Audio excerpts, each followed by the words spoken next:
Thomas कुन Thomas कुन ने अपने वर्क में साइंस के विकास की एक लीनियर कंसेप्शन जो थी कि विज्ञान जो है लगातार निरंतर एक गति से और सीधा विकास करता जा रहा है उस समय से जब से मानव ने पहली खोज की। ये एक डोमिनेंट परसेप्शन थी हमारे समाजशास्त्रियों में, हमारे विद्वानों में। पर थॉमस कुन ने अपने वर्क में ये साबित करने की कोशिश की और ये बताया कि विज्ञान का विकास कभी लीनियर नहीं होता सिर्फ, बल्कि एक बड़ी डिस्कवरी होती है। और जो एक नई जो डिस्कवरी आती है वो पुराने जितने भी मेथड है विज्ञान को करने के उनको बेकार कर देती है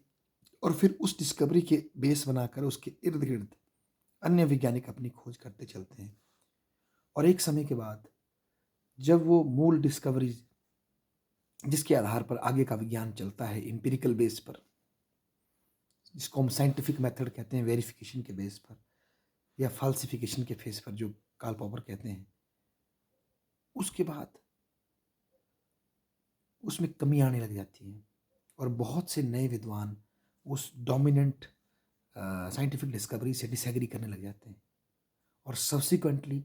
फिर एक नई डिस्कवरी सामने आती है, एक नई खोज सामने आती है जो कि शुरू में शायद सूडो साइंस लगती है, जिसको शायद जो उससे पहले का जो डोमिनेंट साइंस को समझने का जो दृष्टिकोण होता है उसके हिसाब से वो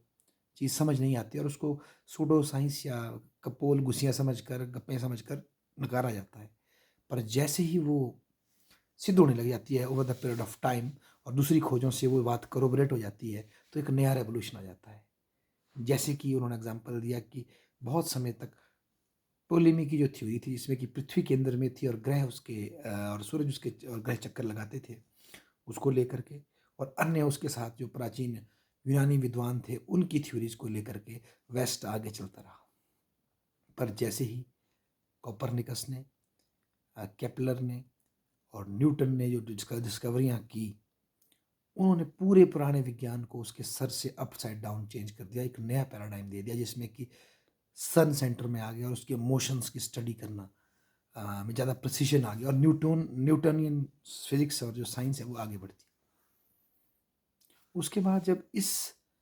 साइंस के मॉडल में कॉम्प्लेक्सिटी आनी शुरू हो जाती है और बहुत से लोग इसके आगे बढ़ नहीं पाते हैं, तो ऐसे में कुछ नई डिस्कवरीज होती है उन 20वीं शताब्दी के आरंभ में,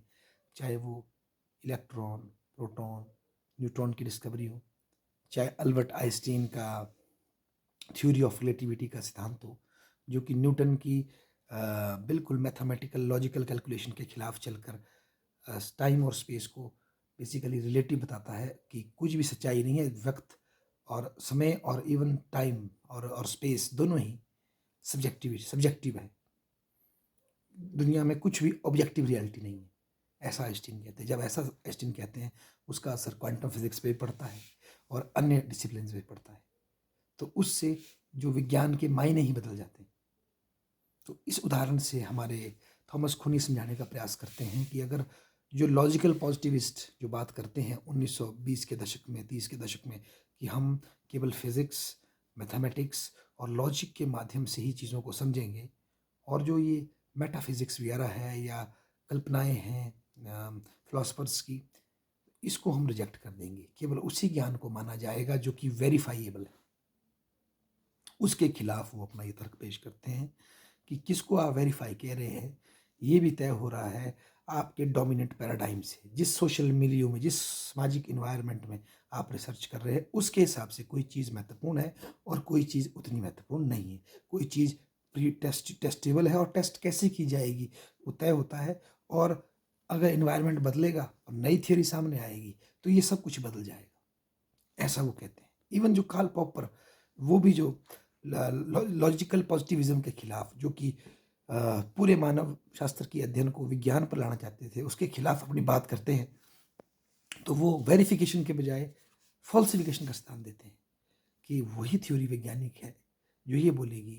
कि इन तथ्यों के आधार पर हम इस निष्कर्ष पर पहुंचे हैं, परंतु अगर इससे विपरीत कोई तथ्य सामने आता है तो आप हमारी थ्योरी को जुठला सकते हैं। आप किसी भी वैज्ञानिक थ्योरी में उसको जुठलाने का प्रोविज़न होना चाहिए, क्योंकि अगर उसका काउंटर फैक्ट सामने आता है तो उसे स्वीकार करना चाहिए। तो इसको भी थॉमस कुन रिजेक्ट कर देते हैं। वो बोलते हैं कि अगर हम बोलें कि साइंटिफिक थ्योरी वही सही है जो कि चीज़ों को गलत साबित कर सके, वो बात भी ठीक है। पर कैसी ऐसी बातें हैं जिनको अभी आप गलत वैज्ञानिक साबित कर ही नहीं पाएँगे, जबकि जो उस टाइम का जो डोमिनेंट जो साइंस का डिस्कोर्स होगा वो उनको जस्टिफ़ाई करता जाएगा। तो इसमें भी बहुत टाइम लगेगा कि जब हम अल्टीमेट रियलिटी तक पहुँचेंगे। तो इसलिए थॉमस कुन कहते हैं कि हमें ये मानना चाहिए कि विज्ञान कभी भी एक सीधी रेखा में नहीं बढ़ता, बल्कि एक बड़ी डिस्कवरी होती है जो कि पूरे साइंस के पुराने अंडरस्टैंडिंग पैटर्न को चेंज कर देती है, और उसके बाद फिर हम आगे बढ़ते हैं ग्रेजुअली, और जब उसमें शॉर्टकमिंग आती है तो नई डिस्कवरी होती है। तो बेसिकली जो कॉन्सेप्ट जो हम कॉमन समझते हैं न्यूटन के बीच में या आज या उससे पहले, जो ग्रेविटी का कॉन्सेप्ट है, वो सेम नहीं है। वर्ड ज़रूर सेम हो सकता है पर उसके मीनिंग्स चेंज हो जाते हैं। तो कभी भी आप ओल्ड प्रीमाइस को लेकर के,